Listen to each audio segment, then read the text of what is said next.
Hey everybody, it's Cory from CoryBakerFilmmaker.com, and I just wanted to talk to you about the 2019 Academy Awards.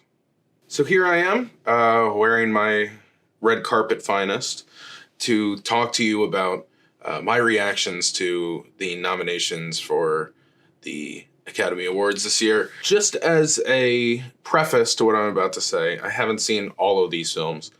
Of the Best Picture nominees, there's only two that I haven't seen yet, Green Book and The Favorite, which I will see as soon as I possibly can. Overall, I think the Academy has gotten better at missing or keeping from missing big, huge problems. But I also think that there's a problem with the Academy in the fact that there is certainly something that will be nominated and some things that won't be nominated. And the problem is that a great movie, a transcendent movie in something like comedy or horror or animation, will almost never break through and get to a Best Picture nominee.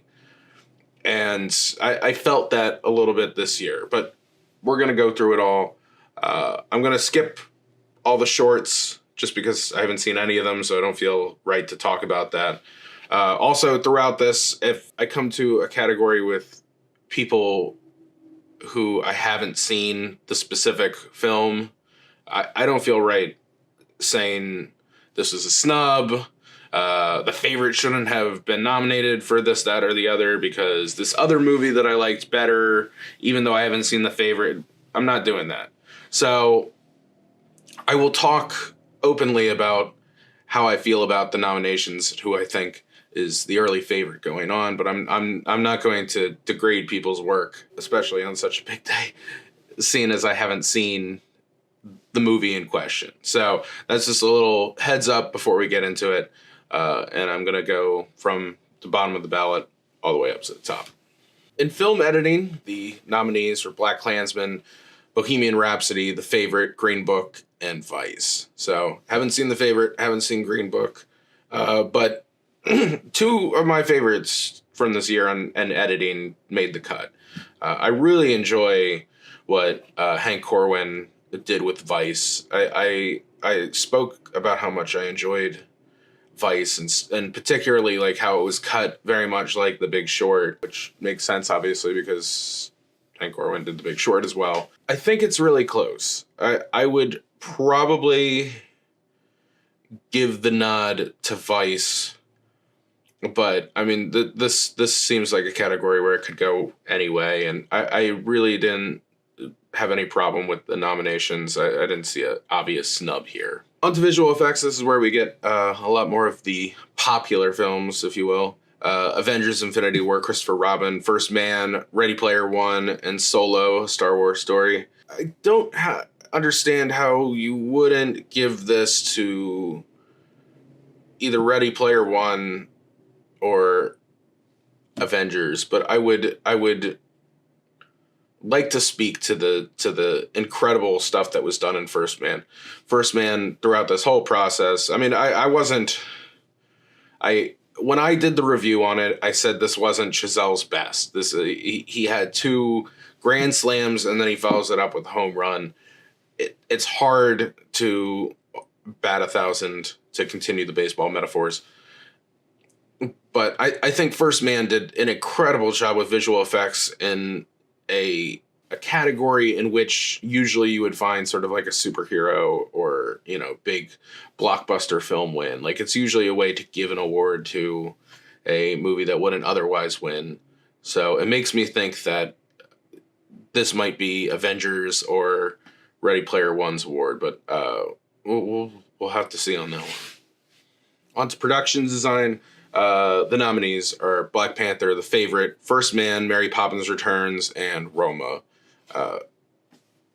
I think that all of those films are incredibly worthy. I would have loved to have seen Crazy Rich Asians break in, but the hard part with a lot of these things is that you say to yourself, obviously I can't speak to The Favorite or Mary Poppins Returns. I've seen the other ones, but it felt like Crazy Rich Asians should make the cut on this one, but it's hard for me to say which one should go because I thought Roma was transcendently beautiful. First Man just felt like you were put in that moment, and Black Panther was just being able to create Wakanda is an incredible experience. But I would have loved to see Crazy Rich Asians get in the running, but I just feel like it probably just lost that. It probably was the sixth pick out of the five that got selected, and sometimes that's how it goes.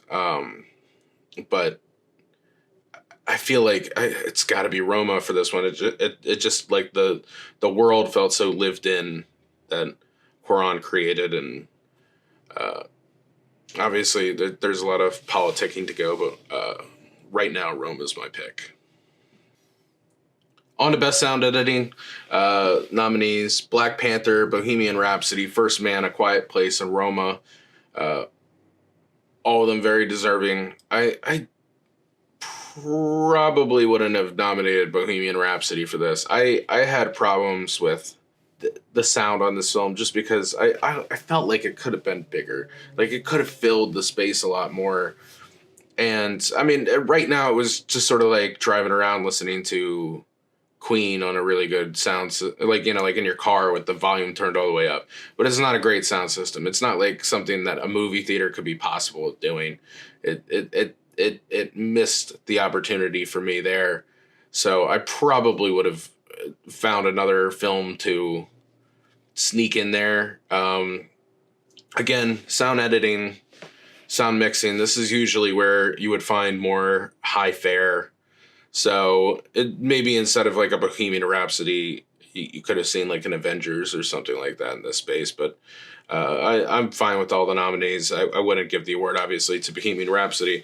I'd probably be more likely to give it to Black Panther just because it had a lot more involved in making it work. But A Quiet Place, this could also be a place where A Quiet Place finds some awards love. And for a film that's predicated so highly on not just the sound, but the lack of sound and how that plays into the universe, it was incredibly well done. And a coin toss for me, I guess, at this point. On to my little bubble here, best sound mixing. Black Panther, Bohemian Rhapsody, First Man, Roma, A Star Is Born. So a lot of the same from sound editing. You see that a lot. But Star Is Born in place of A Quiet Place, basically, for this part. Again, I don't get Bohemian Rhapsody making the cut. People don't. I know that, like sort of like the part of the Oscar nominating process is having the individual guilds sort of help decide their awards. I just don't quite understand what made Bohemian Rhapsody so special in that regard. But I would, if I had to give a cut to this one, I thought that First Man's got to win this one just because the way the sound makes you feel like you're in a place is one of the things that will help you transport yourself to that place more often than not. And it's anytime you're in the plane or anytime you're in the rocket and you can hear the sounds of the fuselage shaking, it just really like it ties you into the moment. And I thought it did a tremendous job in that, and would be my pick for winner at this point. Foreign language film, Capernaum, Cold War, Never Look Away, Roma, and Shoplifters. I've heard great things about all of these films, and it's a shame to me that of all these so far, I've only seen Roma. I would have to imagine that Roma's going to get the nod here just because Roma was breathtakingly gorgeous and is also nominated for Best Picture. So it's hard to imagine that the only one of these five that was also nominated for Best Picture would lose. But I've heard great. I mean, Cold War was got a director nom. I've heard great things about Shoplifters. It could be a surprise. I mean, there's a way that it could be a surprise. I just don't see how Roma doesn't win. Just personally. with not no aspersions to any of the other films. Just I think Roma was a masterpiece. On to Best Animated Feature, and here is where my problems begin. And it's not with any of the nominees or the field here on Best Animated Feature. I think that they did it right. Incredibles 2, Isle of Dogs, Mirai, Ralph Breaks the Internet, and Spider-Man Into the Spider-Verse. Saw two of them, Isle of Dogs, Spider-Man Into the Spider-Verse. It's tough with animated films because they can only really live in animated. And to me, Isle of Dogs is the number one on the leaderboard right now for any movie, animated or not. And I know that the Academy wasn't going to give them a Best Picture nomination because they're already living in the Best Animated Feature. And it's like you can't, for whatever reason in the Academy's mind, you can't have it live in both. But Isle of Dogs was absolutely amazing, incredible. I think that Spider-Man Into the Spider-Verse could give it a good run in this category. But the fact that Isle of Dogs, I mean, like, we had 8 out of a possible 10 Best Picture nominees. There's a couple in there that I would probably have left out in place of Isle of Dogs. But even if you had left the field as it was and just added a 9th with Isle of Dogs, I would have been fine with that. I think it's a travesty that film didn't get more love in the Best Picture conversation, and certainly my pick for Best Animated Feature. Documentary feature, Free Solo, Hale County This Morning, This Evening, Minding the Gap, A Fathers and Sons, and RPG. The only one of those that I had seen was RPG. And I heard that this whole category is just loaded to bear. All of these films deserving of the nomination.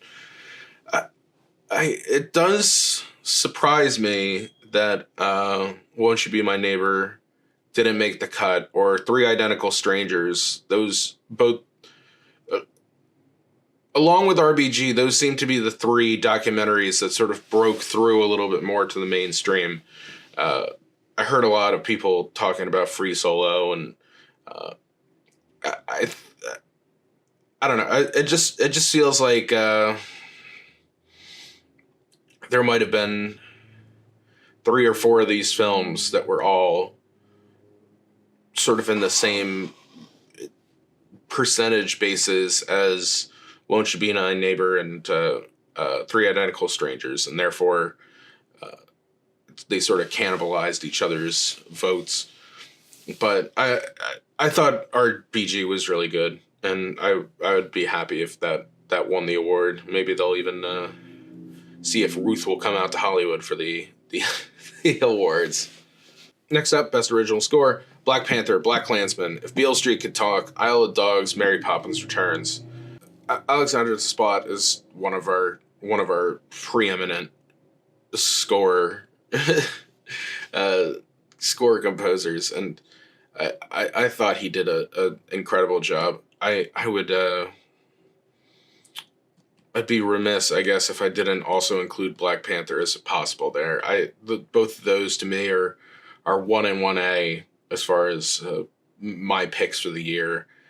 And I was racking my brain. I couldn't really think of a score that I feel like deserved to break through and get in this nomination. So I think the Academy got this one pretty right. Best Original Song, All the Stars from Black Panther, I'll Fight RBG, The Place Where Love Things Go, Mary Poppins Returns, Shallow, A Star Is Born, and When a Cowboy Trades His Spurs for Wings, From the Ballad of Buster Scruggs. This is 100%, no doubt about it, Shallow. It's going to win. Somebody's willing to give you odds on it, take it, because there's not I would be flabbergasted if anything other than Shallow won. Especially because this will probably be the opportunity for the Academy to give Lady Gaga an Oscar and get her up on stage. So my heavy money is on that one. Again, not a original song that I could think of that I was really upset didn't make the cut. But perhaps there's something from a movie I haven't seen that deserves that place. Best cinematography, The Favorite, Never Look Away, Roma, A Star Is Born, and Cold War. I would, just speaking right off, I would give the statue to Quaron with Roma. It's unlike anything you've ever seen. Again, though, this is gonna be a touchstone I come back to. I'm really kind of upset that Crazy Rich Asians didn't make the cut. Again, feel bad. I can't speak to The Favorite, Never Look Away, or Cold War. They all, I'm sure, are tremendously beautiful films, but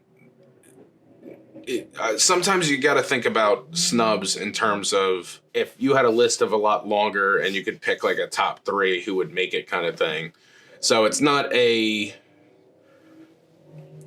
slight on, Caleb Deschanel to say that I would have preferred that Crazy Rich Asians makes the cut. I just, it feels weird that it's not there. It was so well shot. It was so beautiful. I mean, it in tandem with production design. I just don't. How it didn't get nominated for that is just amazing to me. Costume design: Ballad of Buster Scruggs, Black Panther, The Favorite, Mary Poppins Returns, and Mary Queen of Scots. Mary Queen of Scots is going to be coming up in a review this Thursday, and really, the Oscars love period pieces as far as giving this award to. So I think Mary Queen of Scots, The Favorite, would probably be high in the running. I thought Black Panther, though, was incredible. And it's giving the first African-American ever to be nominated for costume design and opportunity. So I feel like there's like the top 3 really there. But don't really have any problems with any of these nominees or missing anybody in my mind. Best makeup and hairstyling: Border, Mary Queen of Scots, and Vice. I actually did not, even though I love the costume design in Mary Queen of Scots, did not enjoy the hair and makeup. To me, this is Vice to lose. They did a remarkable job making Bale into Cheney and everybody into the characters that the real life people that they inhabited, and it was a top notch job, and is my easy favorite going into that one. Best adapted screenplay: A Star Is Born, Ballad of Buster Scruggs, Black Klansman, If Beale Street Could Talk, Can You Ever Forgive Me? Haven't seen If Beale Street Could Talk or Can You Ever Forgive Me. I think both of them. I've heard good things though, and I feel like both of them should be in the running there. I just offhand, I think Black Klansman is my favorite in that group. Was sort of a second place to Ballad of Buster Scruggs. Ballad of Buster Scruggs lived so much in its script as opposed to like the script was so wonderful that it made the movie wonderful. It was a wonderful blueprint for what followed. So I think that's that would be a dark horse contender, but I think Black Klansman probably has it. On to original screenplay: The Favorite, First Reformed, Green Book, Roma, Vice. I had problems with Vice's screenplay. I thought it's good. It's a good movie. The writing was very good. I just had problems with how the movie was sort of assembled and made. So I think that sort of cuts against it to me. I would have to imagine that my pick for this would probably live somewhere in The Favorite, First Reformed, Green Book area, just because I can't, while I love Roma, I don't think the script was worthy of being selected as an Oscar winner over more legitimate work. It's a very good script. I just don't think it's a winner, if you will. On to Best Supporting Actor, we're up at the top of the awards now. Mahershala Ali, Adam Driver, Sam Elliott, Richard E. Grant, Sam Rockwell. No offense to either of these because I enjoy both the actors, but I would have cut Adam Driver and Sam Rockwell. They were not. It wasn't transcendent what they did, and I'm kind of hurt that Michael B. Jordan didn't make the cut for Black Panther. Because that character made that whole movie to me. And I just don't... I feel like if I had seen the nominations and I would have seen Michael B. Jordan on there, it would have been hard for me not to pick him as my choice. And when you feel that way against the crop of people who are actually nominated for it, I think that speaks the highest to like the sort of idea of the snub. That being said, I think Sam Elliott finally gets his due here and gets an award. A lot of times the Oscar is just looking for an opportunity to give somebody an award, especially if they've been in the game for as long as Sam Elliott has. So I would be that would be my pick right now, but we'll sort of see how campaigning goes. Best Supporting Actress: Amy Adams, Marina de Tavira, Regina King, Emma Stone, Rachel Weisz. Again, haven't seen The Favorite, but the two of them making the cut obviously speaks to how wonderful it is. I don't get it. If Amy Adams doesn't win this award, I just don't understand what's going on. Again, I need to see The Favorite. Opinion could change here, but I thought Amy Adams was just rocked it. And when a performance that good sort of misses, like you don't understand how that would possibly miss the cut. So I that's my pick, Amy Adams. On to Best Actor: Christian Bale, Bradley Cooper, Willem Dafoe, Rami Malek, Viggo Mortensen. A murderer's row here in the actors category. I mean, Bale to me is a clear favorite and like is the leader in the clubhouse right now. Rami Malek right up there with him. That's probably the tightest one for me to predict right now. In my mind, Christian Bale is going to be hard to beat, but Rami Malek has a lot of he had the Golden Globe win and stuff like that, and it's gonna be a fight. I think that I hadn't seen the movie, but I've been hearing this whole year about Ethan Hawke and First Reformed, and I'm a little bit surprised he didn't make the cut, especially with Viggo sort of having some controversy in the early stages of campaigning, and I thought that might cost him some votes, and maybe Ethan Hawke would have made the cut, but it's a loaded to bear category, and it's hard to figure out where you're going to lose somebody to gain somebody. Best Actress: Yalitza Aparicio, Glenn Close, Olivia Colman, Lady Gaga, Melissa McCarthy. I've heard rave reviews about Melissa McCarthy, and can you ever forgive me? It's something I'm definitely going to have to check out before Oscar night, along with The Favorite, obviously, which I've been talking about how I've missed it the whole time.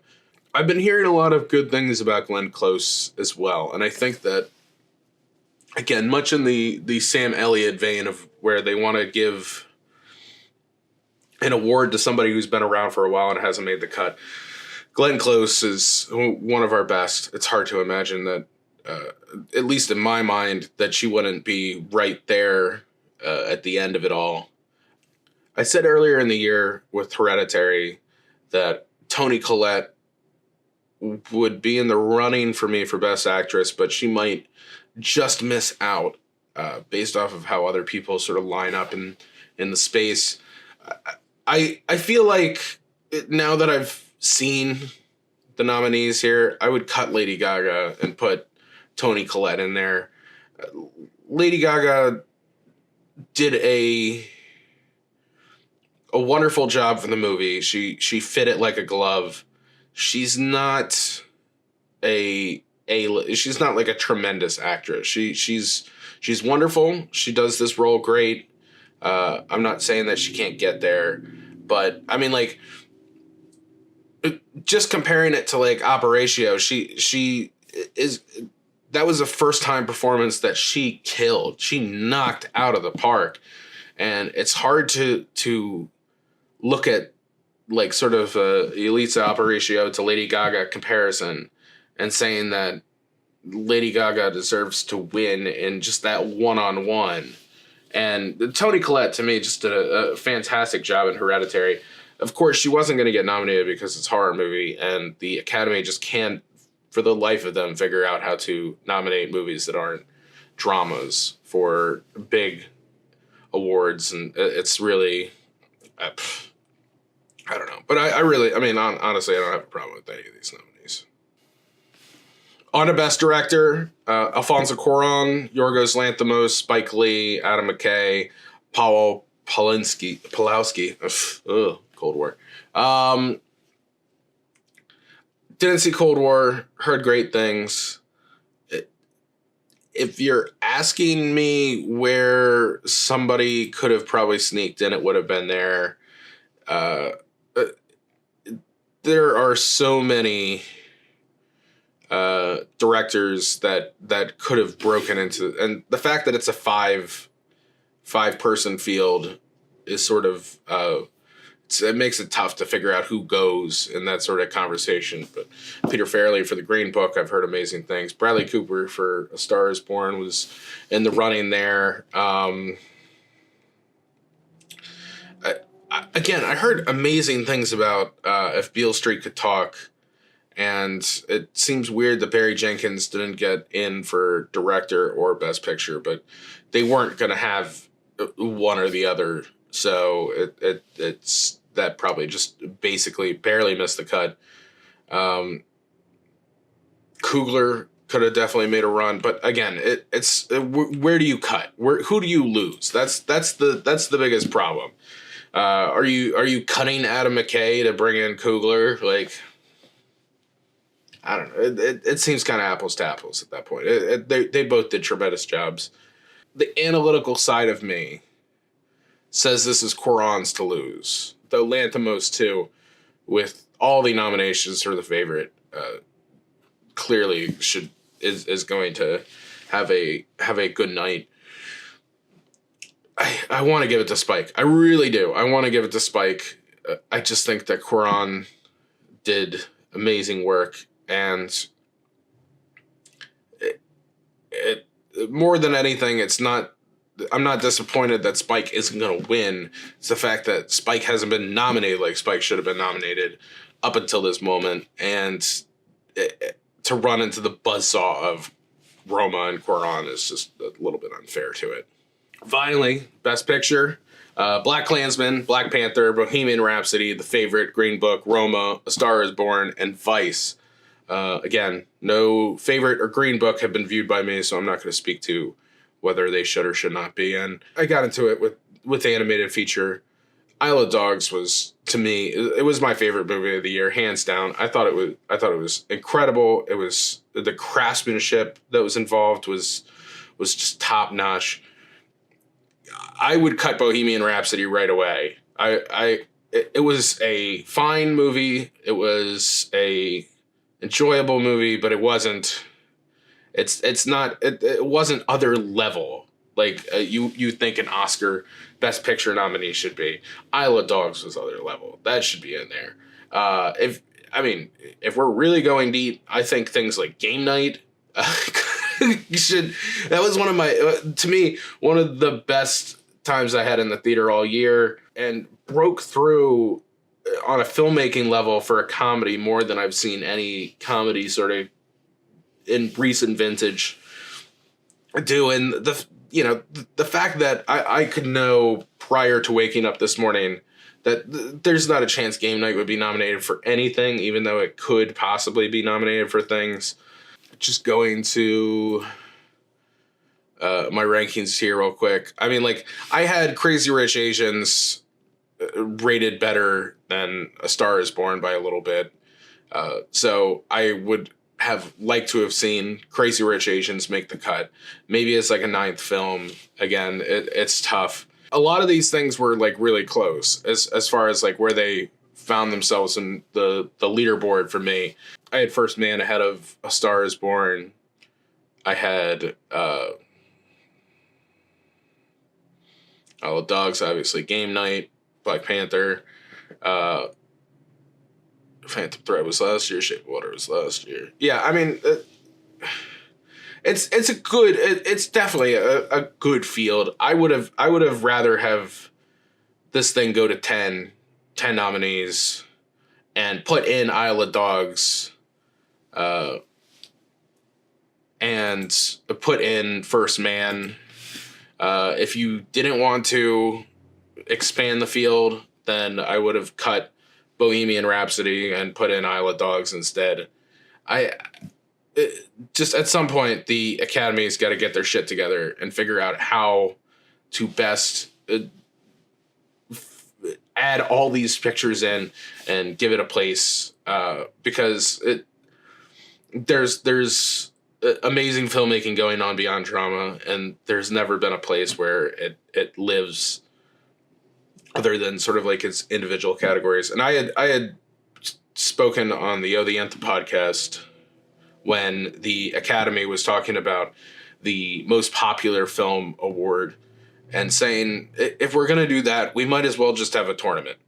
And I still stand by this. I think that if you have best drama, best comedy, best animated, best, like just go down the line of 8 different categories for films that could potentially be the best film. And then you have 5 nominees for each of those things. And then at the end of it all, you have the best picture, which would be decided by the winners of each individual one put together. So, if Isle of Dogs wins best animation, then it automatically goes to the best picture seating. If Roma wins best drama, then it automatically goes in, and it would be Isle of Dogs, Roma. And I think you'd get a more interesting idea of like where we can do that. And especially with the way that we can do analytics these days, there's no way that you can't just say to the people voting for best picture and stuff like that, like, give me your rank 1 to 10 or something like that, and be able to get away that you can come up with not only a winner for a small time award, but sort of like the accumulation of it all. But that's about it. Anyway, I thought overall not too many problems, just a couple personal things that I would have gone a different way. But I'm really looking forward to the awards a month from now. I hope you enjoyed this review. If you want more of me, you can go to my website, CoryBakerFilmmaker.com, Facebook.com/CoryBakerFilm, at LegendCB5 on Twitter and Instagram. Please like and subscribe to this channel if you enjoyed this, or if you want to see more of my movie reviews. And yeah, that's it. So I guess I'll be seeing you later in old Hollywood.